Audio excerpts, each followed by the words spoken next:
Alors bonjour Pierre. Bonjour. Bonjour, c'est vraiment un plaisir, Pierre, de t'accueillir sur le podcast de Positive Changemakers, parce qu'on va découvrir évidemment ton parcours, mais également tes projets actuels et même futurs, et il y en a pas mal.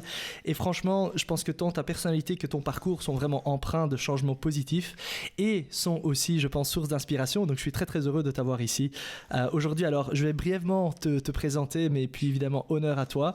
Tu as 34 ans, tu es originaire de la région de Braine-le-Comte, dans les environs en tout cas, donc situé en Belgique, en Wallonie, parce qu'on a de plus en plus d'auditeurs français, figure-toi. Super. Donc je préfère préciser. Ok, super. Voilà, donc quelque part en Wallonie. Tu es architecte d'intérieur de formation, tu es également diplômé en arts plastiques. Ouais. On peut donc clairement dire, je pense que tu as un profil plutôt artistique, on va dire, d'une certaine façon. Alors fruit du hasard ou pas, les carrières linéaires, mais visiblement du coup c'est pas trop pour toi.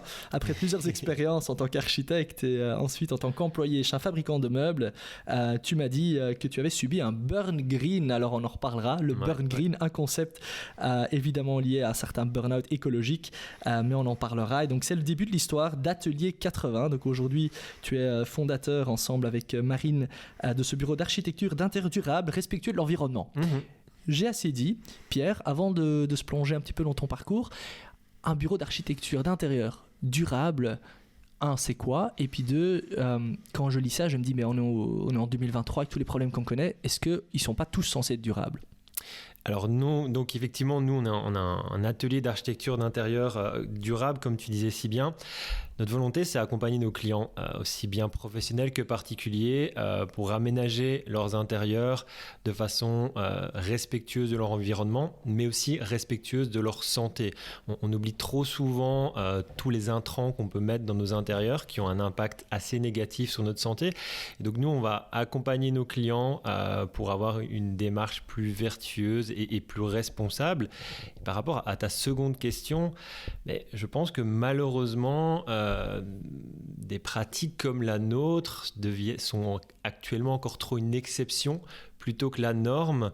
Et notre souhait, c'est qu'il y ait un changement assez radical sur les pratiques architecturales au sens large, pour revenir à quelque chose de beaucoup plus en lien avec la nature et beaucoup plus durable. Et qu'est-ce qui cloche alors actuellement dans le milieu? Alors, si je reprends au sens assez large et plutôt l'architecture au sens général, depuis l'après-guerre où on a dû reconstruire l'Europe, on a utilisé énormément de pratiques pour gagner du temps et puis après pour gagner de l'argent, pour construire de façon toujours plus grand et aussi sans prendre en considération l'environnement. Et quand je dis environnement, c'est l'environnement au sens large, mais aussi l'environnement propre au bâtiment. Ça veut dire qu'on oublie d'ancrer l'habitation dans la logique de ce qui l'entoure. Et donc orienter la maison par rapport à la topographie, par rapport à l'exposition, etc., c'est quelque chose qui est totalement oublié. Et il faut revenir à ce genre de choses. Dans le passé, on ne construisait pas dans le sud de la France de la même façon qu'on va construire dans le nord. Pourtant, au jour d'aujourd'hui, on construit exactement de la même façon, ce qui est un non-sens total. Et on a une logique aussi de construire ou de rénover sur des courts termes, c'est-à-dire 20 à 25 ans, alors que le temps d'occupation d'une maison, il n'est pas de 20-25 ans. Ok. J'ai déjà envie de poser plein de questions là-dessus. Mais peut-être quand même une. Par rapport, quand tu parles, on ne tient pas toujours compte, notamment à des aspects. On ne tient pas toujours compte d'aspects liés à la santé, par exemple, tu disais. Est-ce que tu peux donner un exemple concret? Simplement, quelque chose qui est très proche de notre activité, c'est l'ameublement. Et donc, on va maintenant intégrer dans nos intérieurs des meubles de piètre qualité. Et en plus de ça, des meubles qui ont énormément de COV, donc de composants organiques volatiles, des choses qui sont nocives pour notre santé et sans en être conscient. Et c'est surtout ça, en fait, la problématique, c'est qu'on nous vend des choses qui sont excessivement nocives pour nous et notre famille. Et enfin, je veux dire, c'est quelque chose qui est entré dans la norme. Il faut savoir que la plupart des meubles assez conventionnels en aggloméré, comme on peut trouver chez les géants suédois ou plein d'autres, je ne veux pas pointer une marque plutôt qu'une autre parce que de manière générale, c'est partout, quoi. Ouais, exactement. Et en fait, la majorité de ces meubles, ils sont en fait pour obtenir un aggloméré de bois, on va y mettre de la colle qui, dans la majorité du temps, aura du formaldéhyde. Et ce formaldéhyde... Aura quoi, pardon ? Du formaldéhyde, pardon. C'est-à-dire ? Donc en fait, c'est le formaldéhyde... pardon, désolé, il faut des fois me recadrer là-dessus. Oui. Le formaldéhyde, en fait, c'est un composant dans la colle pour la rendre beaucoup plus efficace, pour faire très simple. Et malheureusement, le formaldéhyde, c'est un cancérigène avéré et qui est en permanence dans nos atmosphères. Donc c'est excessivement mauvais. Après... Donc simplement le fait de le respirer dans mon salon, par exemple, c'est nocif, quoi. Oui, tout à fait, effectivement. Donc en plus d'être de mauvaise qualité, ils sont très mauvais pour nous. Et je ne parle pas des textiles, je ne parle pas des peintures, des produits d'entretien. Enfin, tout ça fait un ensemble global. Je me rappellerai toujours de cette discussion que j'ai eue avec un client qui habite sur Bruxelles. Et il me dit, voilà, moi je préfère faire mon sport en intérieur. Je lui dis, mais pourquoi vous préférez faire votre sport en intérieur ? Il fait, parce que je ne vais pas aller courir dehors, c'est beaucoup trop pollué. Et je lui dis, écoutez, je suis vraiment désolé de vous l'apprendre, mais il vaut mieux que vous alliez courir dehors en plein dans les embouteillages plutôt que courir dans votre intérieur, parce que je vois certaines choses dans celui-ci sans vouloir vraiment se montrer donneur de leçons, mais qui ont un impact très mauvais sur votre santé. Et c'est vrai que c'est quelque chose, là, en me le disant, je me rappelle que j'avais lu un article effectivement un jour là-dessus expliquant que l'air est beaucoup plus pollué visiblement dans nos intérieurs qu'à l'extérieur. C'est vrai que c'est quand même c'est assez surprenant. On en reparlera un peu plus tard si tu veux bien. Mais donc là aujourd'hui, fondateur d'Atelier 80, bureau d'architecture, ça s'est pas fait comme ça du jour au lendemain. Est-ce que tu peux dans les grandes lignes un petit peu partager avec les auditeurs comment tu en es arrivé là, quelles sont un peu les grandes étapes clés de ton parcours? On peut commencer dans la scolarité quelque part si tu es d'accord. Ok, on peut commencer par là et on va directement désenchanter les choses. C'est-à-dire que j'ai eu un parcours à l'école plutôt compliqué au départ. Ça veut dire que je trouvais pas ma place. Je m'ennuyais énormément à l'école et j'ai d'ailleurs même été remercié à 3 reprises d'école. Donc j'ai pas été renvoyé des écoles, mais j'ai été remercié en fin d'année. On m'invitait à ne plus me réinscrire. Ah oui, je vois. Étant enseignant, je sais que ça veut dire tu n'es plus le bienvenu. Exactement. Et mais donc voilà, je m'ennuyais, je trouvais pas ma place et j'arrivais pas à trouver des professeurs qui me captivaient, à part peut-être quelques-uns qui ont réussi, mais voilà. Et la 4e année en secondaire a été très compliquée pour moi puisque je l'ai raté à 2 reprises. Et puis un professeur a quand même eu la pertinence de dire un moment à ma maman, je pense que votre fils n'est pas adapté à l'enseignement conventionnel, il serait peut-être intéressant de le diriger vers un autre enseignement. Et j'ai été vers l'enseignement artistique. Alors ça n'a pas été spécialement une révélation, ça a juste été une possibilité de continuer clairement à ne absolument rien faire à l'école et de réussir. Donc j'ai été à la Saint-Luc-Mons en artistique, ma 4e je l'ai réussi, ma 5e je l'ai réussi, et par contre la 6e année on m'a donné un challenge et des fois j'aime quand même bien les challenges, et en fait le challenge c'était un brevet d'art et donc il fallait présenter quelque chose, une œuvre, etc. qui allait être analysé par des membres du jury, etc. Et donc voilà, ça c'était vraiment un chouette défi pour moi, et je suis content parce qu'en fait je l'ai obtenu avec mention et félicitations du jury, donc c'était plutôt sympa. Donc tu te trouvais beaucoup plus à ta place à ce moment-là? Oui, okay. Tout à fait. Là j'avais un moyen d'exprimer mes émotions d'une façon où j'étais pas encore, j'avais pas encore ces habitudes-là, et clairement j'ai trouvé quelque chose, un moyen d'expression très très intéressant pour moi. Et puis, ma maman m'a donné la chance et l'opportunité de faire des études supérieures. C'est vrai qu'à ce moment-là, je m'étais dit, j'aimerais bien faire de la sculpture, parce que je voulais rester à Mons. Il y avait le Carré des Arts de Mons, et voilà, la sculpture, ça me plaisait bien, mais voilà, pour ma maman, c'était quand même un gros effort financier de me donner l'opportunité de faire des études, et je lui dis, écoute, je vais plutôt opérer un choix plus rationnel et choisir l'architecture d'intérieur, d'autant plus que le Carré des Arts était la seule école à ce moment-là à proposer l'architecture d'intérieur pendant les 3 années de bachelier, et de proposer une option en master design de mobilier. Ça, c'était vraiment super, super intéressant pour moi parce que j'avais déjà cette sensibilité à faire du mobilier. Et donc voilà, j'ai commencé ces études, mais là par contre, vu les sacrifices que ça demandait à ma maman, je me suis vraiment focus pour faire les choses bien. J'ai eu la chance d'avoir des professeurs qui étaient incroyables, dont un, je le remercierai jamais assez, c'est Christophe Weiss, qui est un prof d'art contemporain. C'est la personne la plus passionnante que j'ai jamais rencontrée. Et donc voilà, les 3 années d'études se sont bien passées. Et malheureusement, quand je suis arrivé à mon bachelier, mais ils ont décidé de supprimer l'option design de mobilier. Voilà. Alors que tu avais choisi ça un petit peu dans cette optique-là. Exactement. Mais voilà, et ça faisait déjà 1 an que je travaillais pendant l'été pour aider un peu ma maman dans l'événementiel. Et en fait, j'ai travaillé pendant 3 ans dans l'événementiel. Alors, c'était une école de vie incroyable parce que l'équipe était presque exclusivement constituée d'anciens paracommandos. Donc, ça m'a appris une rigueur complètement dingue. Donc, nous, on faisait du mobilier, de la décoration, on gérait des événements. Et quand je dis que ça m'a appris une rigueur incroyable, c'est qu'on faisait des horaires qui étaient complètement ahurissants. Je me rappellerai toujours de ce record absolu où j'ai travaillé 36 heures d'affilée sur des gros événements assez importants. Waouh. Et j'appelle mon patron et je lui dis, écoute Ced, là je suis complètement sur les rotules, donc je vais quand même aller dormir un petit peu. Il fait oui, mais pas trop. Et je reviens. J'ai dormi 4 heures. Sympa comme culture d'entreprise.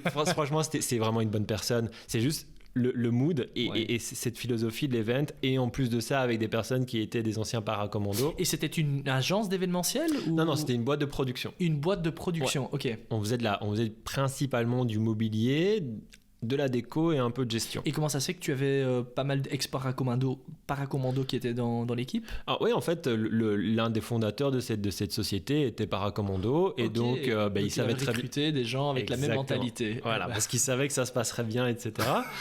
et non, mais après, c'était une école de vie complètement incroyable, vraiment passionnant. Ça m'a appris énormément de choses, la rigueur, etc. Et puis ça m'a permis de voir des choses que je voudrais plus voir aussi, c'est-à-dire le gaspillage incroyable où on arrivait avec des camions remplis de mobilier et on disait à notre patron, en sachant très, très bien la réponse, qu'est-ce qu'on fait avec le mobilier ?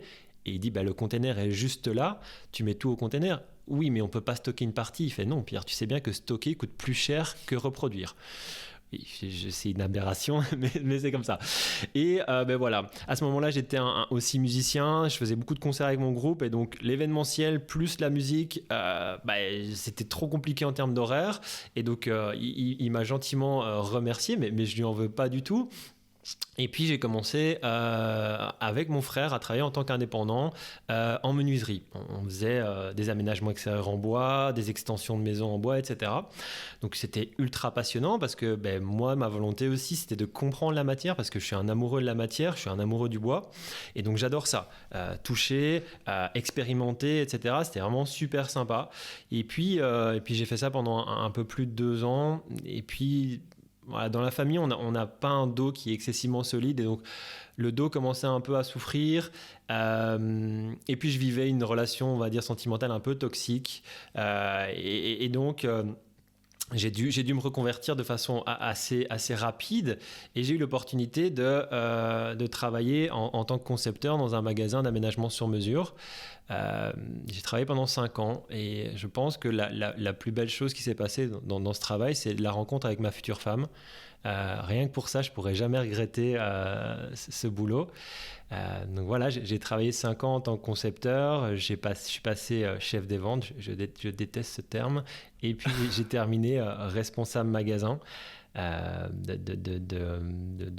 Et tu es quand même resté 5 ans là, donc ouais. Qu'est-ce qui, avec le recul, qu'est-ce qui a fait que tu es resté 5 ans là-dedans ? Qu'est-ce qui t'épanouissait quand même d'une certaine façon ?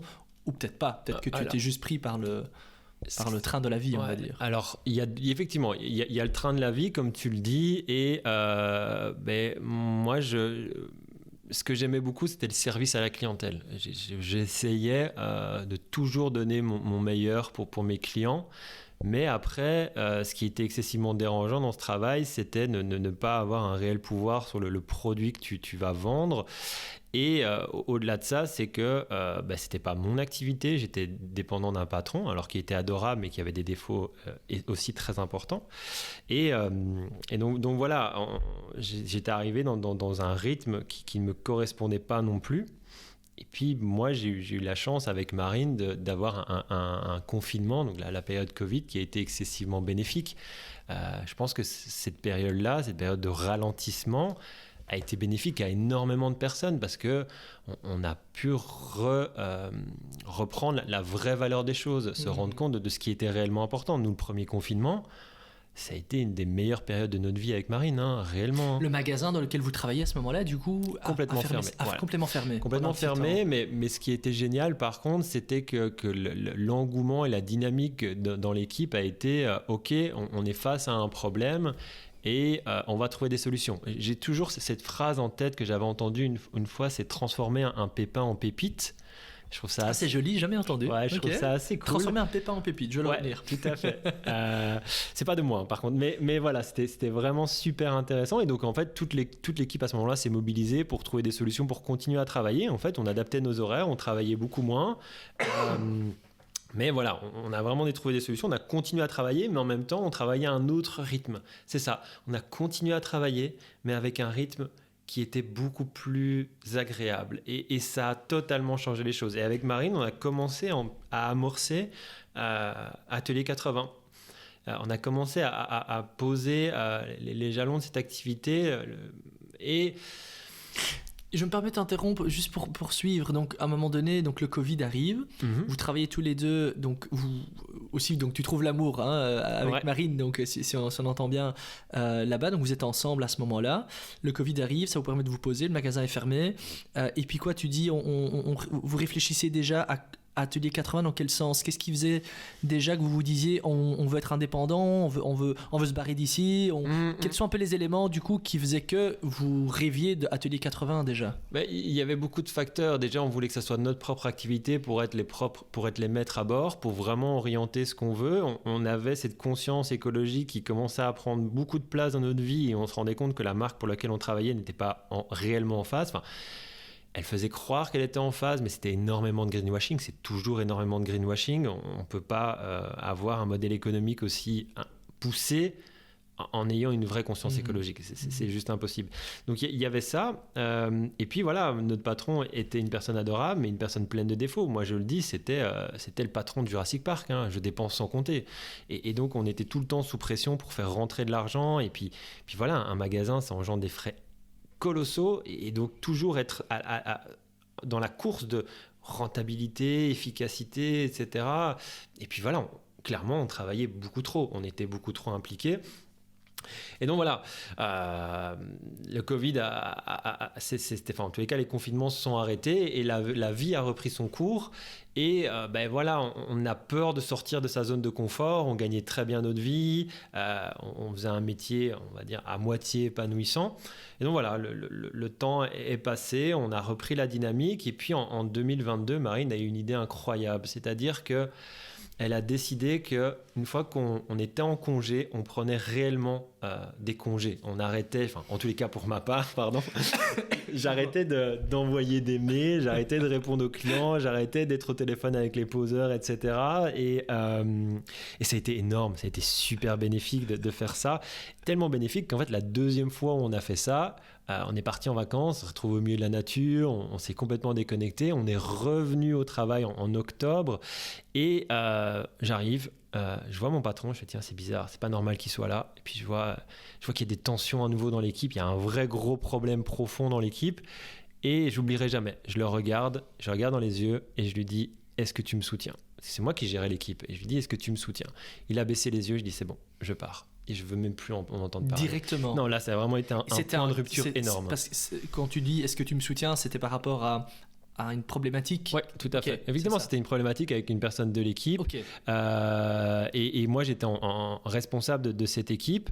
Et clairement, mais voilà, lui ne m'a pas soutenu du tout. En tous les cas, il a baissé les yeux quand j'ai demandé. C'était la goutte qui a fait déborder le vase. Juste ce simple geste. Ouais. Voilà, juste ce simple geste de baisser les yeux, pour moi, ça en dit tellement de choses par rapport à l'implication qu'on a eue pour lui pendant 5 ans. Je me dis, c'est bon.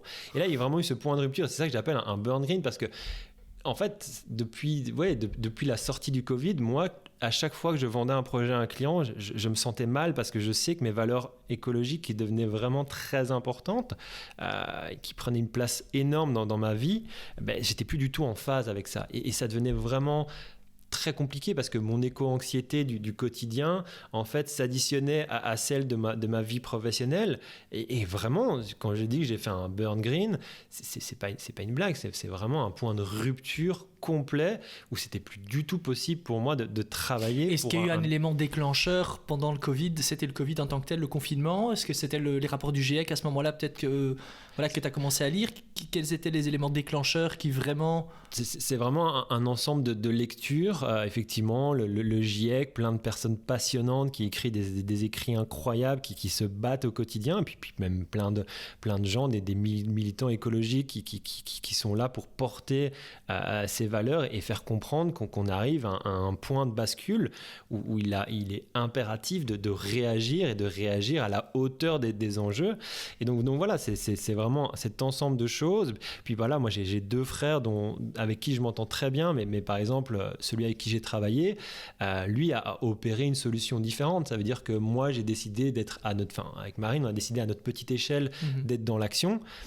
Lui, malheureusement, ou heureusement pour lui, je ne sais pas, j'ai pas de jugement là-dessus, lui, il a décidé de renoncer. C'est-à-dire que lui est parti vivre en totale autarcie avec ses anciens collègues dans une vallée en Auvergne. D'ailleurs, il ne faut pas partir en vacances là-bas. Sincèrement, ne pars pas en vacances là-bas, tu vas avoir trop de mal à revenir. Nous, on a fait ça. Nous, franchement, on a fait ça en juin avec Marine cette année.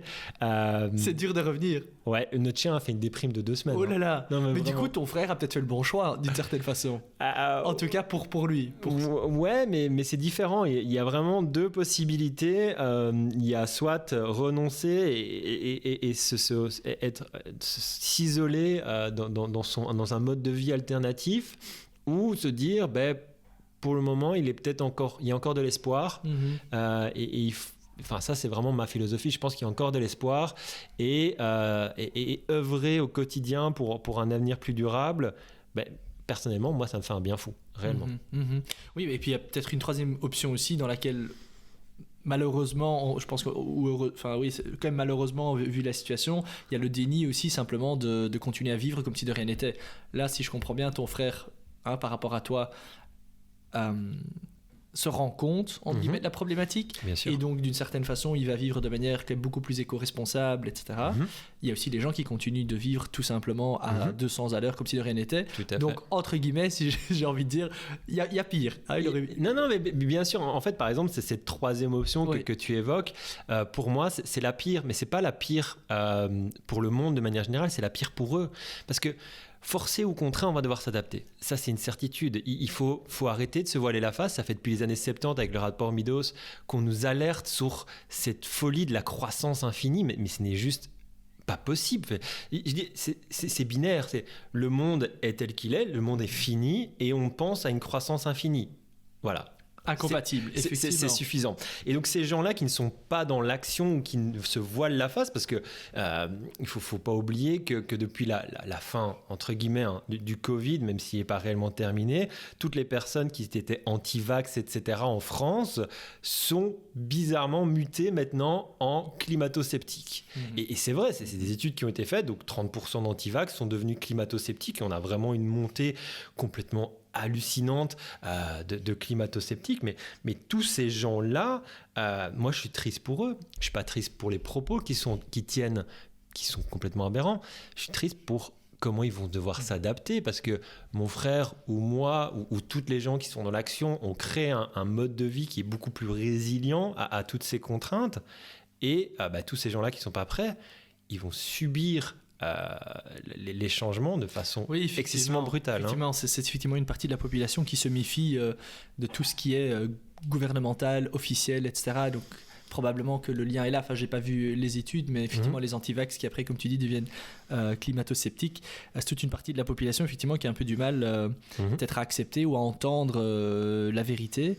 Maintenant, c'est vrai, c'est pas l'objet de ton combat, mais probablement que ces gens-là auront besoin de nous tous aussi pour être accompagnés, pour peut-être réaliser à un moment donné le chemin à suivre pour qu'effectivement on puisse encore vivre sur cette planète de manière durable. Mais donc ça nous amène au lancement d'Atelier 80, comme tu dis, donc à ton échelle ou à votre échelle avec Marine, vous essayez de mettre votre expertise, votre passion à contribution de la société. Mais donc Atelier 80, donc à un moment donné, avec Marine, vous vous dites, bon voilà, on veut être indépendant, on veut avoir un impact, le beurre green, etc. Et puis quoi ? Donc Atelier 80, au départ, architecture d'intérieur, donc réaménager nos intérieurs, repenser nos intérieurs de façon saine et durable, particulier aux professionnels. On a vraiment tout type de clients. Alors on a des gens qui sont très engagés dans cette démarche. Il y a des gens qui veulent mettre le pied à l'étrier. On a une chance incroyable de n'avoir que des clients qui ont en tous les cas en partie l'envie de cette démarche, et on les aide, on les accompagne à avoir une démarche la plus vertueuse, un intérieur le plus sain, le plus durable possible. On n'est surtout pas des donneurs de leçons, bien au contraire. À nouveau, on veut accompagner nos clients pour un intérieur beaucoup plus agréable. Ça, c'est la première partie de notre activité. Et puis on a une deuxième partie de notre activité qui est distincte, mais totalement complémentaire, c'est la création d'une marque de meubles. Et là, on l'a décidé de la faire sans aucun compromis. Sans aucun compromis, ça veut dire aussi que pour le moment, pendant encore au moins 1 an, on n'est pas dépendant financièrement de cette activité. On a décidé qu'elle soit totalement libre pour ne pas faire de compromis. Et notre point de départ, c'est comment créer le mobilier le plus durable possible, un mobilier qui a le plus faible impact possible sur son environnement. Et pendant cette réflexion, on a énormément réfléchi à la manière de produire et comment produire. Au début, on s'était dit, on va produire avec du bois local, avec des artisans locaux, etc. Mais c'était pas encore assez. On voulait aller plus loin. Et au fil des rencontres, on a eu la chance d'aller vers des artisans, des producteurs incroyables qui nous ont ouvert la voie à une source de créativité pour nous qui est juste incroyable. C'est de travailler uniquement avec des choses qui allaient être jetées. Alors, les gens se disent, oui, c'est un peu étrange, mais en fait, nous, on pense que c'est dans la contrainte qu'on se montre le plus créatif. Et être dans la contrainte de s'imposer, de travailler exclusivement avec de la matière recyclée, upcyclée, etc., mais en fait, nous, ça nous permet d'être beaucoup plus créatifs. Et là, ça rentre parfaitement en harmonie avec nos valeurs. C'est-à-dire qu'on n'extrait aucune nouvelle ressource, on prend ce qui est directement à disposition pour faire du mobilier. Et après, au-delà de ça, c'est qu'on voulait créer le meuble le plus durable possible. Ça veut dire qu'on essaye d'opérer un design qui soit techniquement le plus durable, donc excessivement solide, et ensuite de faire un design esthétique le plus intemporel. Ça, par contre, c'est excessivement compliqué. J'imagine bien. J'allais poser la question, effectivement. C'est très compliqué parce qu'en plus, c'est très subjectif. Donc, est-ce que notre design esthétique est réellement durable ? Je ne sais pas. Mais excuse-moi, du coup, parce que ça me fait penser à une phrase que j'ai lue sur votre site, et ça me fait penser à ça. Nous souhaitons casser les codes préétablis de l'aménagement intérieur, je me la suis notée, en repensant notre rapport au monde. Ouais. Est-ce qu'il n'y a pas là peut-être aussi repenser notre rapport au monde, mais peut-être également notre rapport à ce qu'on achète, à nos meubles, etc. De dire, oui, voilà, ça a été designé il y a 40 ans. Je prends l'exemple de mes parents et probablement que les tiens aussi et de nos auditeurs. Voilà, ces meubles-là sont en chêne massif. Ça fait 60 ans qu'ils sont là, ils n'ont pas bougé d'un millimètre. Et ça fait 20 ans qu'avec, entre guillemets, notre mentalité plus moderne, je dis à mes parents, mais pourquoi tu changes pas ce meuble, il est moche, etc.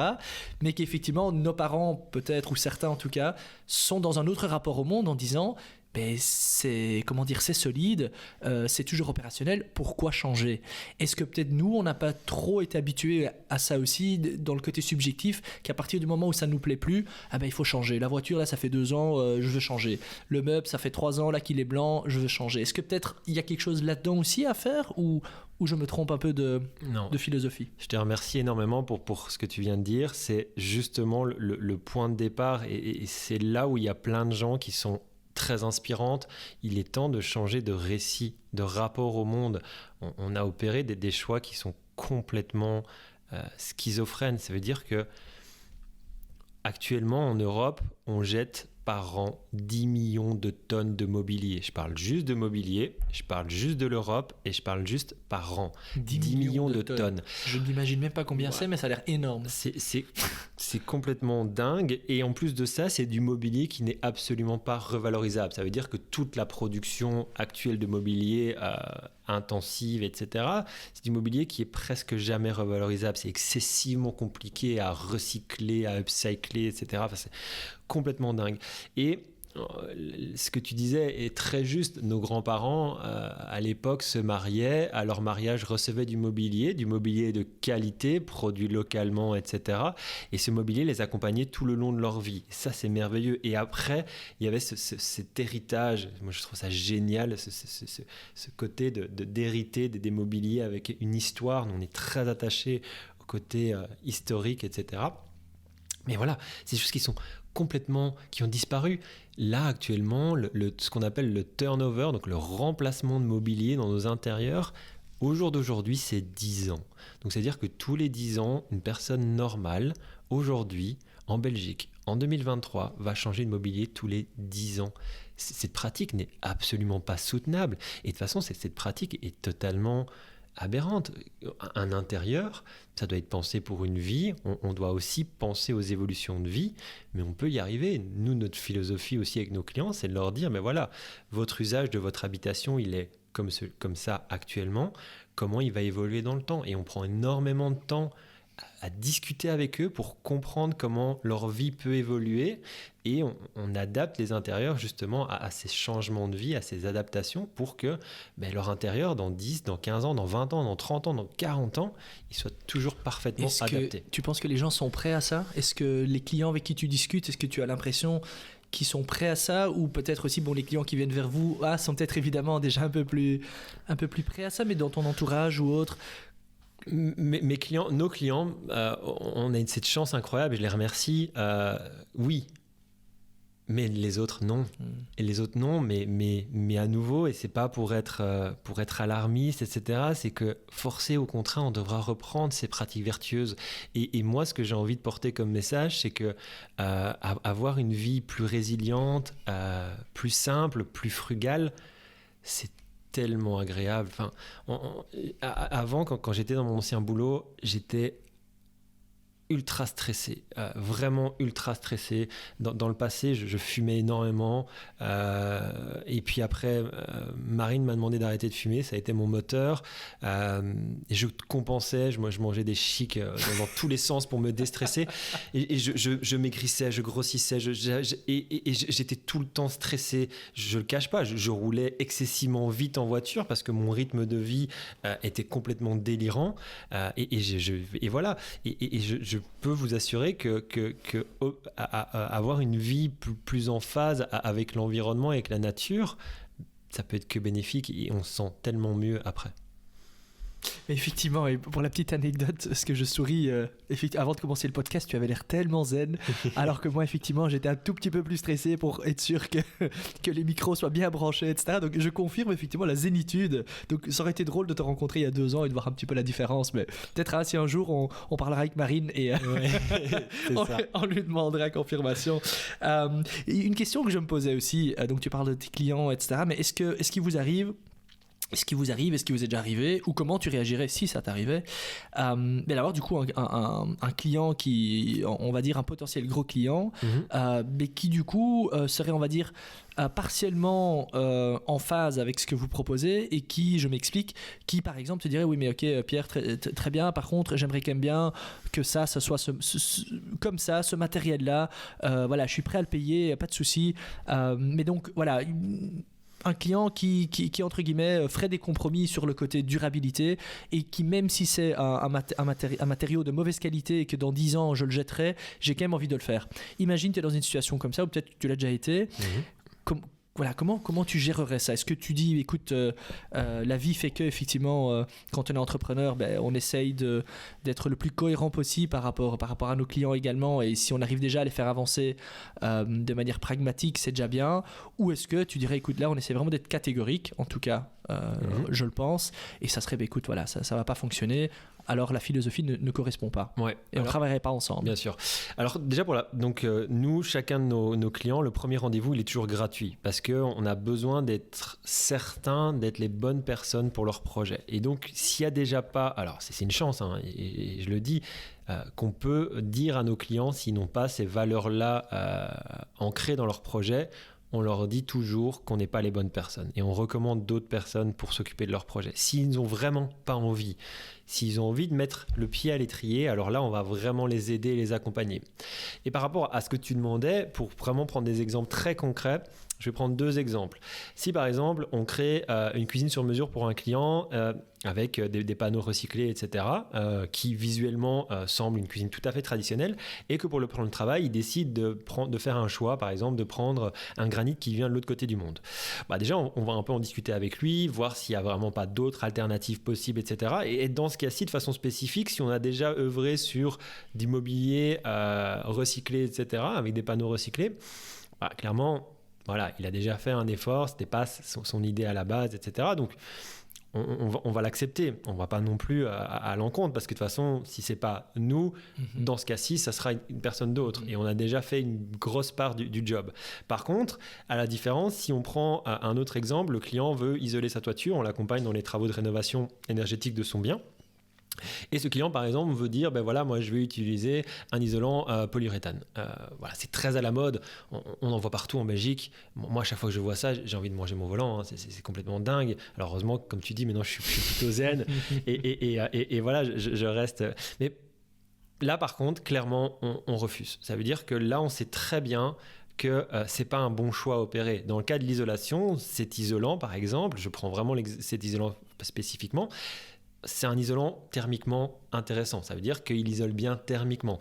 Mais par contre, il y a une autre notion qu'on oublie énormément et qui va prendre beaucoup d'importance, c'est ce qu'on appelle le déphasage thermique. Alors, je suis désolé du terme, mais je vais l'expliquer un peu. Le déphasage thermique, en fait, c'est le temps qu'il va falloir à la chaleur de rentrer dans les intérieurs. Donc, ça veut dire que, par exemple, l'isolant est soumis à 35 degrés et le déphasage, c'est le temps qu'il va falloir à ces 35 degrés pour rentrer dans l'intérieur.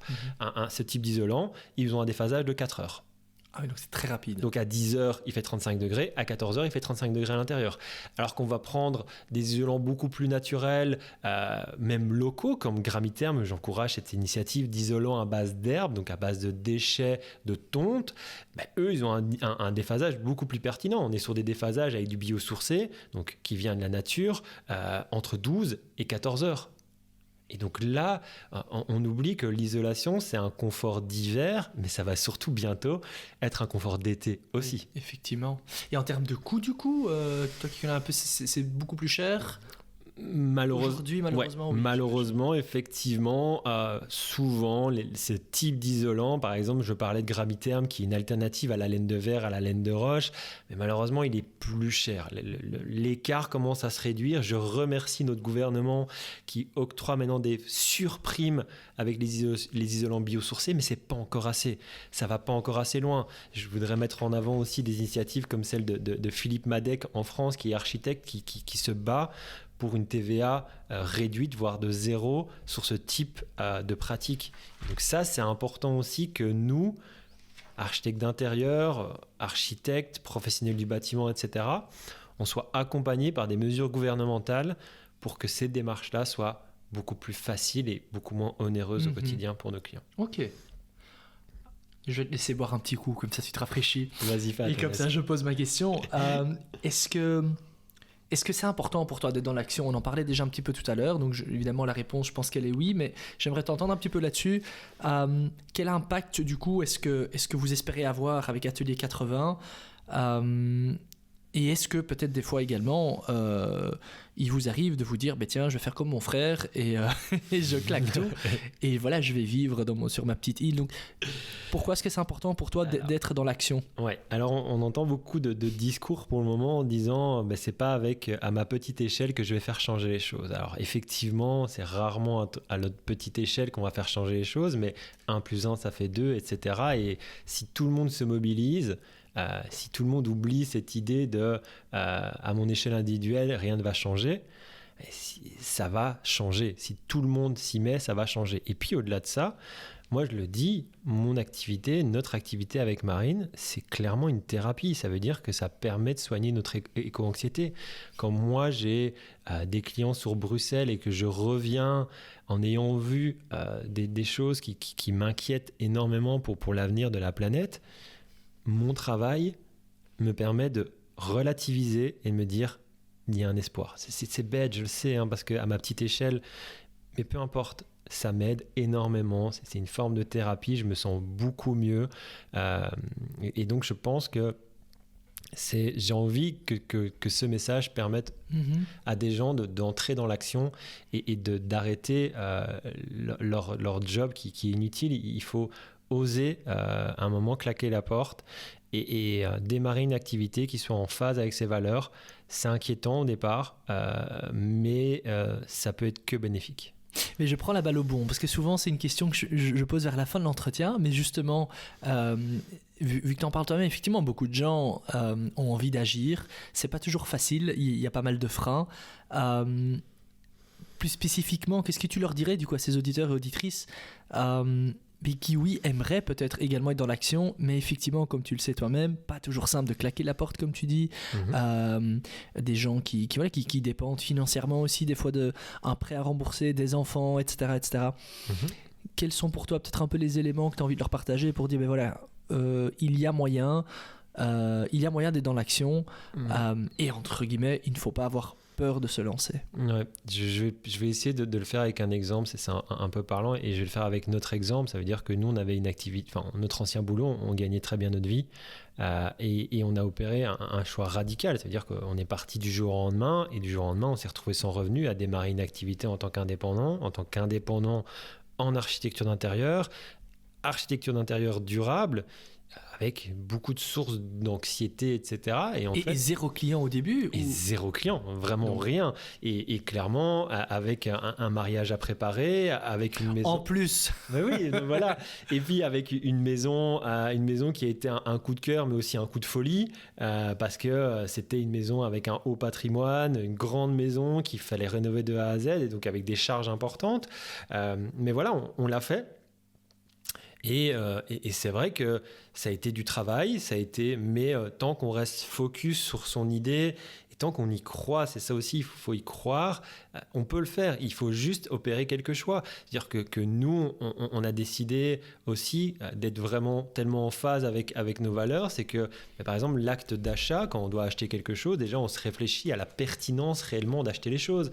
Avant, dans le passé, comme on gagnait très bien, on achetait sans réfléchir. Et en fait, on n'en tirait même plus aucun plaisir. Ça veut dire qu'on passait notre temps à commander des choses totalement futiles, qui n'ont aucun intérêt, et on n'en profitait pas. Ça arrivait, on le consommait, on le jetait et on repartait sur autre chose. Il y avait cette dynamique qui est juste totalement... Et tellement reconnaissable, je pense, pour beaucoup de gens. Mais vraiment, et c'est tellement mortifère, ce genre de pratique. Et en fait, maintenant, au jour d'aujourd'hui, on doit acheter n'importe quoi. Déjà, on va réfléchir à la pertinence de l'acheter. Est-ce que c'est réellement pertinent de l'acheter ou pas ? La deuxième chose, si c'est réellement pertinent de l'acheter, on se demande est-ce qu'on ne peut pas mutualiser cet achat. Mutualiser, ça veut dire qu'il y a plein de choses. C'est super fun. J'entendais un gars, fun, je sais pas, c'est peut-être pas le bon terme, excusez-moi, mais j'entendais un gars qui disait que le temps d'usage d'une perceuse d'un ménage français par an, c'est moins d'1 minute par an. Moins d'1 minute par an. Donc à un moment, il faut arrêter aussi d'acheter des choses qu'on peut mutualiser. Bêtise, mais je suis désolé, j'aime bien les exemples aujourd'hui, mais on a un potager, on a plein de tomates, on voulait faire du coulis de tomates, on a trouvé la meilleure solution de le faire, on a acheté ce qu'on appelle une épipineuse. Une quoi, pardon ? Une épipineuse. C'est pour enlever les pépins. C'est pour faire un coulis directement. Okay, oui, tu mets ta tomate, elle va séparer ta pulpe avec ta peau et tes graines. Je suis désolé, c'est complètement... Ah non, mais j'adore. Et du coup, ton voisin l'avait. Non, mon voisin l'avait pas, mais j'avais plein de gens qui ont un potager autour de moi et qui en avaient pas. Et je leur dis, écoutez, j'ai trouvé ça, est-ce que tu en as un, etc. Ils m'ont tous dit, non, on n'en a pas, mais c'est génial. Je dis, écoute, je l'achète et on va tous l'utiliser ensemble parce que c'est quelque chose qu'on va utiliser peut-être 5 heures sur une année. Et donc, on va tous ensemble mutualiser. Je l'ai acheté moi, mais je sais très bien que voilà, j'ai peut-être d'autres choses que mon voisin, j'ai peut-être des choses que mon voisin n'a pas. Ben, on va mutualiser tout ça. Et quand on ne peut pas mutualiser, ou même quand on veut mutualiser, avant d'acheter du neuf, il y a un marché de l'occasion qui est incroyable. Il faut aussi se rendre compte qu'on a des outils géniaux qu'on n'utilise pas. Enfin, Internet, avec toutes ces perversions que ça peut avoir, etc., est aussi un outil d'information, de plein de choses qui sont ultra passionnantes. Il faut juste les utiliser à bon escient. Mais c'est vrai que ça...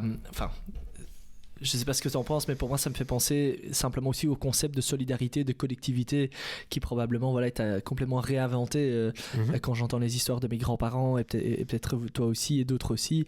Et effectivement on avait besoin d'une brouette, pas de souci, on demandait au voisin qui a une brouette et voilà. Et aujourd'hui effectivement on est un peu plus tombé dans ce système capitaliste où tout le monde est censé pouvoir vivre sa vie de manière autonome et tout vouloir pour lui ou pour elle. Effectivement c'est devenu une aberration comme tu le dis effectivement toi-même aussi. Bien sûr, et puis c'est tellement agréable d'aller sonner à la porte de son voisin alors qu'on habite en ville, dans un village, etc. On va sonner à la porte de son voisin et il dit écoute, tu peux pas me prêter ta brouette parce que j'en ai besoin 1 heure ou 2.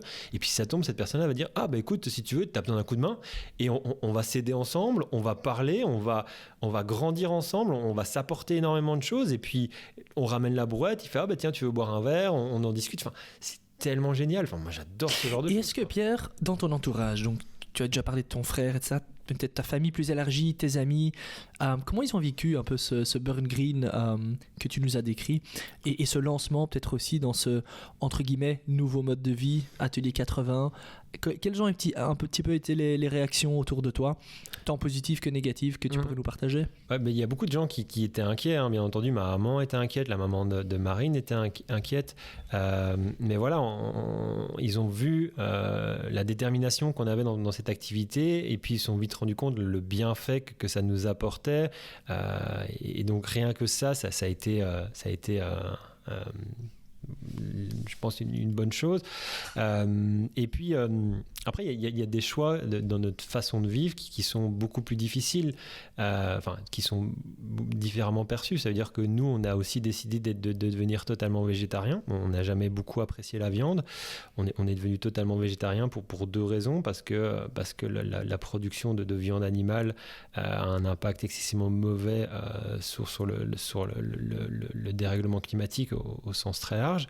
Mais surtout, ce qui nous a motivés, c'est un amour profond pour le bien-être animal. Et malheureusement, au jour d'aujourd'hui, on est dans un système où on ne peut pas se nourrir de viande animale sans torturer les animaux. Et donc, c'est un choix qu'on a opéré, mais c'est un choix qui est très, très difficile pour beaucoup de gens autour de nous. C'est-à-dire que quand on est invité, il y a beaucoup de gens qui sont inquiets par rapport à ce qu'ils vont nous servir à manger, etc. Et il y a beaucoup de gens qui ne comprennent pas cette logique, alors que nous, maintenant, ça fait plus d'1 an qu'on est complètement végétarien et on n'a aucun problème de santé, bien au contraire. Et par rapport à ça, c'est vrai que j'adore la viande. Voilà, j'adore la viande. À nouveau, on n'est pas des donneurs de leçons, donc on respecte chacun des modes de vie, bien sûr. Et donc, en toute transparence, par contre, j'ai, pour partager 2 minutes, effectivement, mon parcours là-dedans. Voilà, on a par exemple commencé à acheter de la viande du côté de Genappe, un peu plus proche vers toi, où du coup, c'est une ferme qui fait de l'élevage propre et qui vend du coup dans sa boucherie 2 jours semaine, voilà. Est-ce que là, c'est pas encore une option quand même possible de consommer de la viande de manière beaucoup plus éco-responsable, beaucoup plus respectueuse? Parce qu'effectivement, je perçois tout à fait, et j'en suis convaincu, je pense que de plus en plus de personnes, que tout ce qui est consommation de viande hyper industrielle, voilà, on a tous vu des vidéos horribles d'industriels avec les poules, etc. Et puis même faire venir de la viande de l'autre bout du pays, etc. Bien sûr. Voilà. Mais c'est une question ouverte. Oui, tout à fait. Comme ça, j'apprends quelque chose. Est-ce que c'est quelque chose d'éco-responsable et comment dire, et justifiable, ou même ça, d'un point de vue entre guillemets végétarien, tu dis écoute Luigi, très bien, c'est déjà une bonne étape, mais tu fais mauvaise route. À nouveau, on veut pas être des donneurs de leçons. C'est vrai que moi des fois j'ai des positions un peu plus tranchées et je milite pas pour que tout le monde devienne végétarien. Tout le monde est totalement libre et je comprends tout à fait ta position, mais par contre il y a avant toute chose, par contre, et là je suis beaucoup plus ferme, c'est qu'on doit avoir on doit être beaucoup plus raisonnable sur la quantité qu'on mange. Ça veut dire que continuer à opérer cette logique de je mange de la viande à tous les repas, c'est un non-sens total, parce qu'en plus c'est mauvais pour la santé.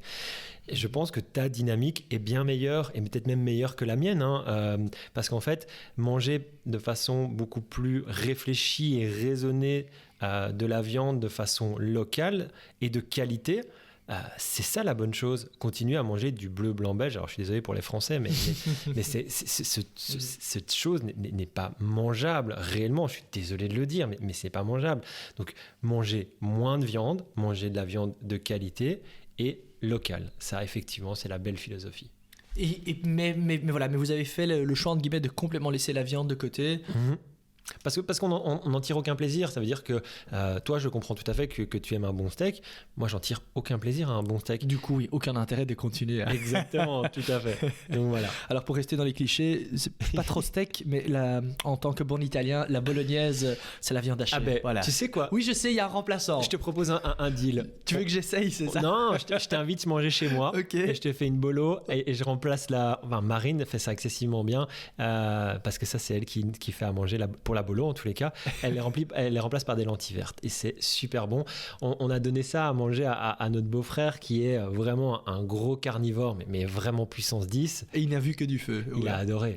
Et ça, c'était génial. La récompense. Deal. Très bien. Écoute, du coup, j'ai un peu perdu mon fil, mais c'est pas grave. On a un petit peu parlé de ton état d'esprit aussi, ta volonté d'être dans l'action. Donc, je pense qu'on peut clairement dire que tu restes optimiste. Tu l'as dit tout à l'heure aussi. Hein, je garde espoir parce que sinon, effectivement, tu aurais été te renfermer quelque part sur une île. Mais deux questions peut-être. Et on va commencer par la première pour pas partir dans tous les sens. Comment tu fais pour rester optimiste ? Alors, être optimiste, c'est il faut être dans l'action, clairement. Si tu n'es pas dans l'action, tu n'y arriveras pas. Il faut être dans l'action, il faut s'entourer des bonnes personnes. Et puis, voilà, je veux dire, il y a plein de messages d'espoir. Alors, c'est sûr que tu vas avoir des coups un peu au moral, surtout quand tu es très conscient des enjeux. Tu vas avoir des coups au moral, mais il ne faut pas perdre espoir parce qu'une solution sera toujours possible. Ok, donc l'optimisme pour toi, il s'est lié au fait d'être dans l'action. Ouais. Ça te permet du coup d'avoir l'impression qu'il y a moyen d'avancer parce que toi-même tu es dans l'action. Ouais, c'est ça, toi tu es dans l'action et tu es entouré de personnes dans l'action. C'est-à-dire que si par exemple on faisait de l'architecture d'intérieur pour des clients conventionnels, c'est certain qu'on serait en grosse déprime parce que ces gens-là voudraient à nouveau aménager leur intérieur de façon pas du tout durable et pas du tout respectueuse de leur santé. Et donc d'office, notre entourage te met dans une dynamique positive. Et c'est ça aussi, c'est qu'il faut s'entourer de personnes qui ont une dynamique positive. Et il ne faut pas non plus tomber dans le travers de vouloir convertir tout le monde. Chacun avance à son rythme. Donc voilà, il ne faut pas être là pour prêcher. Et quelles sont tes sources d'inspiration du coup pour garder un petit peu cette énergie tous les jours pour te lever, outre j'imagine le fait d'avoir un impact dans ton métier, tu le disais. Des personnes, des choses en particulier, je sais pas, peut-être même des personnes que tu admires, des personnes que tu écoutes en podcast. Quelles sont un peu les sources d'inspiration qui t'aident peut-être dans les moments plus difficiles, dans les journées plus difficiles, ou peut-être des fois on a envie de baisser les bras, j'imagine, comme dans tout métier, dans tout combat. Qu'est-ce qui te garde inspiré ? Il y a plein de choses qui m'inspirent au quotidien. Si je prends un exemple concret qui est propre ici, ton podcast que tu avais fait avec Charlène, c'est ça Oui, tout à fait. Sur l'Opipac. Oui. Ce genre d'initiative, c'est génial. C'est comme ça que tu l'as découvert via le podcast. Voilà, c'est comme ça que j'ai découvert ton podcast. C'est comme ça que j'ai découvert son activité. Et notre idée aussi, c'est justement utiliser leur initiative pour potentiellement livrer nos meubles avec leur idée. Donc leur idée, c'est vraiment... Ils iront voir le podcast. Oui, écoutez le podcast. C'est beaucoup mieux. Tu as fait un excellent teasing. C'est excellent. C'est le numéro 13 ou 14, je 13. Sais plus. 13. Ouais, c'est le numéro 13. Non, mais voilà, ça. Puis après, il y a plein de gens ultra inspirants. Enfin, je pense que un des écrits les plus inspirants et pourtant d'apparence qui aurait pu être le plus rébarbatif, c'était un magnifique écrit sur l'économie. Alors là, on se dit, tiens, il est en train de parler d'écologie, etc. Et puis il me parle d'économie, mais Timothée Parry a fait un livre incroyable sur la décroissance. Et sincèrement, j'invite tout le monde à lire ce livre qui est plein d'espoir. C'est quoi le titre encore de ce livre ? Ralentir ou périr. Alors, Ralentir ou périr. Là, clairement, il a été très malin parce qu'il a vraiment pris un titre qui était accrocheur. Il parle de décroissance, mais c'est quelqu'un qui a des propos ultra pertinents parce qu'il met en avant toutes les problématiques qu'on est en train de rencontrer, mais il a des vraies solutions et des solutions qui sont pertinente et réalisable. Ça, c'est génial. Donc, cette personne est ultra inspirante. T'as plein d'autres personnes. En architecture, t'as Philippe Madec, qui est un breton d'origine, qui travaille sur Bruxelles et qui travaille en France, et qui a fait un manifeste, la frugalité heureuse et créative. Rien que ça, c'est merveilleux comme titre. C'est tellement intéressant. Mais c'est ça, être dans l'action, c'est rencontrer plein de personnes inspirantes. La dernière rencontre qu'on a fait, je lui fais une petite dédicace à Jean de chez Lucide. Lucide, c'est une marque de vêtements belge, 100% local, 100% recyclé, 100% durable. C'était une rencontre incroyable. Cette personne est géniale, son projet est génial. Voilà, donc être dans l'action, c'est aussi rencontrer des personnes très inspirantes. Et rester ouvert, du coup, aux rencontres également. Parce que ça, c'est pas toujours aussi simple, je pense, pour tout le monde. Quand on est pris dans le métier, dans le train-train, la vie quotidienne, etc., la vie de famille. Est-ce que toi, tu as des petits conseils pour rester comme ça ouvert à ça aussi? Parce que tu vas trouver le temps d'écouter un podcast, trouver le temps d'aller à la rencontre peut-être de personnes inspirantes. C'est pas donné à tout le monde. Mais je pense que notre rapport au temps doit être totalement changé. Ça veut dire qu'on passe énormément de temps à des choses qui n'ont aucun intérêt. Ça veut dire que nous, avec Marine, ça fait... on n'a plus la TV, en fait, tout simplement. Parce que j'ai essayé de réfléchir depuis combien de temps on avait... En fait, si, la réalité, elle va être assez marrante, c'est que Baya, notre chien, a mangé la télécommande de la TV. Oui, c'est véridique. Oui. Baya fait très peu de bêtises, mais Baya n'aime pas les télécommandes. Je pense que Baya œuvre aussi pour un monde meilleur. Pour un monde meilleur. Vous envoyez un message. C'est ça, exactement. Et du coup, depuis, tu regardes plus la télé? Non. On regarde... Allez, de temps en temps, quand on est vraiment fatigué, on peut regarder un épisode d'une série, mais c'est vraiment très ponctuel. Au-delà de ça, maintenant, nous, ce qu'on aime, c'est on s'est imposé aussi de tenir un rythme, parce que quand tu travailles depuis chez toi, il n'y a plus de frontières. Marine, on s'est rencontrés au travail, on est ensemble depuis plus de 5 ans et demi. On est H24 ensemble. Et donc, il faut absolument se donner des limites. Donc, nous, comme on travaille depuis chez nous, on a dit notre bureau, c'est notre endroit où on travaille et on ferme la porte. Alors, on est totalement passionné par notre travail, mais on sait très bien que si on retombe dans un travers de travailler trop, on en tirera moins de plaisir. Il faut que ça reste un plaisir. Du coup, non, vas-y, continue. Non, vas-y, dis-moi. Du coup, est-ce que vous limitez les conversations liées au boulot après une certaine heure? Bien sûr, oui, tout à fait. Ouais, non, c'est et ça. Vous y arrivez? On y arrive. Après, il y a certains dossiers, des fois, qui sont un peu plus... Puis là, on est vraiment dans la phase de la création de la marque et c'est quelque chose qui nous tient super fort à cœur. Donc, évidemment, la passion fait que... On déborde un peu et puis il faut faire quand même malheureusement beaucoup de communication. Et donc, voilà, on est obligé. Mais on essaie de faire notre 9-17 et puis notre plus grand plaisir au jour d'aujourd'hui, maintenant, c'est après 17h, on sort, on va dans notre potager et on prend beaucoup de temps maintenant pour travailler. Alors, travailler avec quelque chose pour nous d'ultra positif, mais travailler dans notre potager pour atteindre une certaine forme d'autonomie alimentaire aussi. Ok, donc c'est un gros potager déjà que vous avez, j'imagine. Oui, tout à fait. Quand même. Oui, bien sûr, mais après, il n'y a pas besoin d'avoir des gros potagers. On parlait de personnes inspirantes. Moi, j'ai lu un livre d'un Belge, alors je suis désolé, je ne sais plus son prénom, c'est plus son nom. C'est Mon potager bio de 15 mètres carrés, je pense. Il a un tout petit potager chez ses parents. Il est tout jeune, il a écrit un livre, il est génial son livre, c'est super inspirant, quoi. Il a un petit potager de 15 mètres carrés, il a écrit un livre et c'est super intéressant. On n'est pas obligé d'avoir un potager complètement démentiel pour s'alimenter. Faut juste, c'est à nouveau la même chose, c'est dans la contrainte qu'on est dans les plus créatifs. Et ça, c'est important. On est arrivé à un monde où on a trop de choix, on a trop de possibilités, il y a trop de matières possibles, il y a trop de tout. Et en fait, on n'a jamais été aussi peu créatif pour moi. Et il y a cette mode qui est permanent, renouvelée, enfin, c'est complètement aberrant. Il faut revenir à la contrainte, et la contrainte, en fait, est quelque chose que je vois de façon positive, très positive même. C'est très joli ce que tu dis. C'est dans la contrainte qu'on est le plus créatif. Et effectivement, je pense que ça s'applique dans tous les domaines. Une question quand même que j'ai envie de te poser tout à l'heure qui m'était échappée, c'est un peu une question provocante dans le sens de dire si les gens font créer des meubles sur mesure, par exemple chez vous, pour 30-40 ans, est-ce que vous aurez assez de boulot ?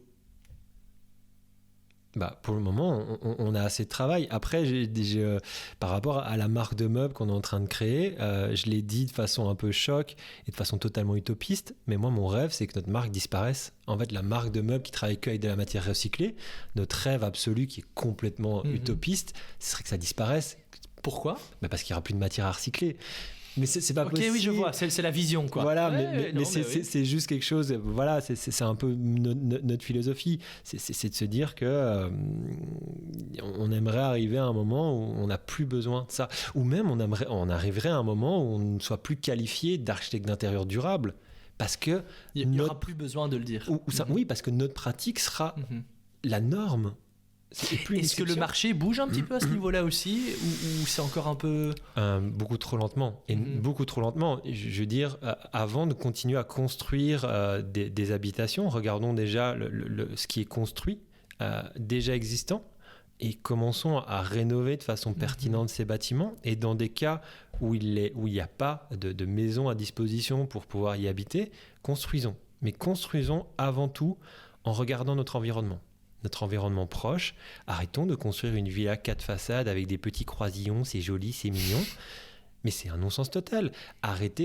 Il faut arrêter d'exposer ces pièces de vie principales au nord. Ah oui, bien sûr, la forme de la petite villa 4 façades, elle se met mieux comme ça. Mais non, c'est avant tout l'environnement. Elle se met mieux comme ça, oui, tu faisais le geste, effectivement. Oui, pardon, excusez. C'est-à-dire de manière horizontale, c'est ça? Oui, non, mais voilà, il faut penser l'orientation, l'adaptation de ces bâtiments en fonction de ça. Et ça veut dire que... Oui, j'ai jamais pensé à ça. C'est pour ça qu'il y a les villas, des fois, qui sont construites. C'est pas juste des contraintes de terrain, des fois, en fait. Oui. Que des fois, elles sont construites un peu bizarres. Ça, et puis... il faut arrêter aussi de chercher la solution par la technologie à tout prix. Ça veut dire que maintenant, on crée des maisons qu'on va qualifier de passives. Alors, je ne veux même pas rentrer dans ce débat-là, mais des maisons en fait, qui sont totalement aseptisées. On a fait un environnement clos qui est contrôlé par des solutions technologiques. Ça veut dire par exemple ce qu'on appelle des ventilations double flux, donc ils vont faire rentrer de l'air et faire sortir de l'air. Sauf qu'en fait, ces solutions ne sont pas du tout pertinentes sur le long terme, elles ne s'adapteront pas, elles ne sont pas résilientes. Il faut penser aussi à un habitat résilient. Et ça, c'est important. On le voit, on subit de plus en plus des contraintes climatiques. Il faut s'adapter à ça. Il faut s'adapter. Je veux dire, quand je visite un ami la semaine passée qui était très fier, et il a raison de dire qu'il a une maison passive A+. Ok, il faisait 32 degrés dehors, il en faisait 29 chez lui à l'intérieur. Parce que sa maison n'a pas été pensée. Sa maison est excessivement performante en hiver, mais c'est une catastrophe en été. Et donc, il faut repenser notre manière de construire aussi. Écoute, je pense qu'en tout cas, tous les auditeurs ou auditrices qui ont besoin de conseils pour rénover leur maison ou autre peuvent certainement aller sur atelier80.be. Atelier 80, pourquoi 80 ? C'est notre maison. C'est le point de départ, en fait. Ah, magnifique. C'est le numéro de votre maison. Voilà, c'est vraiment notre point de départ. Et atelier, parce que je pense qu'il y a cette notion d'artisanat. C'est quelque chose qu'on adore, les artisans. On adore aller voir les artisans travailler la matière, etc. Et puis, entre atelier et bureau, je pense qu'il y a une proximité qui est plus manifeste dans le nom, et donc on voulait vraiment s'appeler ce côté un peu plus artisanal. Exactement, artisanat. Tout à fait. Écoute, on touche tout doucement à la fin du podcast. Comme toujours avec les invités, on pourrait parler, je pense, pendant 3 ou 4 heures, tellement c'est passionnant. Surtout, ce que j'ai peut-être envie de retenir aussi, c'est tu disais à un moment donné, c'est une thérapie également pour vous. Et finalement, je crois que c'est d'une certaine façon un point en commun de tous les invités du podcast. Et je pense que de toutes les personnes qui à un moment donné se retroussent les manches pour agir, c'est effectivement, je pense, pour chacun une certaine forme de thérapie, une façon de vivre de manière alignée à ses valeurs, fait qu'on se sent mieux et qu'en même temps, du coup, on a un impact positif. Donc voilà, très très chouette d'entendre ça de ta part également. Une question que tu peux, enfin pas une question que je vais te poser et un appel que tu peux lancer. Car pour la première fois, je vais également recevoir dans les prochains épisodes des hommes et femmes politiques qui sont engagés en politique. Je l'expliquerai probablement un peu plus tard lors des prochains entretiens, avec la volonté de voir aussi un petit peu pourquoi est-ce que eux, du coup, ils se lancent dans l'arène politique qui fait peur à plus d'un. On peut critiquer pour plein de raisons, mais les prochains invités seront là et du coup j'alternerai avec des épisodes comme celui-ci avec des entrepreneurs, voilà. Donc du coup la question que je te pose c'est quel est ton appel à la classe politique dans son ensemble, aux hommes et femmes politiques en Belgique au niveau peu importe. Les élections arrivent à nouveau, on est comme tu le disais de notre société à un point de basculement à plein de niveaux. Donc voilà, donc je te laisse d'une certaine façon un peu le plaisir, l'honneur de passer un message que du coup je m'efforcerai évidemment d'intégrer dans le prochain podcast avec l'homme ou la femme politique que j'aurai face à moi. Ok, merci pour cet honneur. Non, je pense qu'il est vraiment essentiel et rapide de prendre des mesures pour aider à cette transition. C'est très important. Il y a plein de choses super concrètes à prendre. Tu peux en partager une ou deux concrètement? Par exemple, je prends l'exemple de notre marque de meubles. Donc, quand par exemple je présente Léonie, qui est notre table basse, donc on leur donne des petits prénoms pour le côté justement héritage, etc. Et le lien qu'on peut avoir avec qu'on veut que les gens retrouvent avec leurs meubles. Donc par exemple, quand je mets en avant Léonie, elle coûte 730 € TTC. Alors, il y a des gens qui disent « Oui, mais 730 € c'est quand même un montant important ». Je suis tout à fait d'accord. Sauf que pour arriver à ce prix-là, on a déjà diminué excessivement nos marges, on gagne très peu, mais par contre, on paye de façon très bien nos artisans. Mais parce que, en fait, le modèle, les gens ont maintenant comme référent prix des choses qui ne sont pas soutenables sur le long terme. Et donc, une des mesures pour moi qui serait très pertinente, c'est d'adapter le prix de vente d'un bien en fonction du salaire moyen d'un pays. Si par exemple, je vends une table 100 € là où le salaire est à 20 €, si le salaire est à 2000 €, je vais vendre la table 10 000 €, tout simplement, 100 fois plus cher. C'est-à-dire, pour bien comprendre, que, imaginons un géant du mobilier qu'on connaît bien, adapterait du coup les prix de ses meubles également. Mais bien sûr. En fonction du salaire moyen du pays, c'est ça? Bien sûr. Alors, je suis désolé, je prends un exemple très très mauvais, mais on m'a toujours dit, par exemple, que le prix d'un Big Mac, je suis désolé, vraiment désolé, était adapté justement au salaire moyen du pays. Ah oui, ok, je savais. Alors, c'est ce qu'on m'a toujours dit, j'avouerai que je ne l'ai jamais vérifié, mais...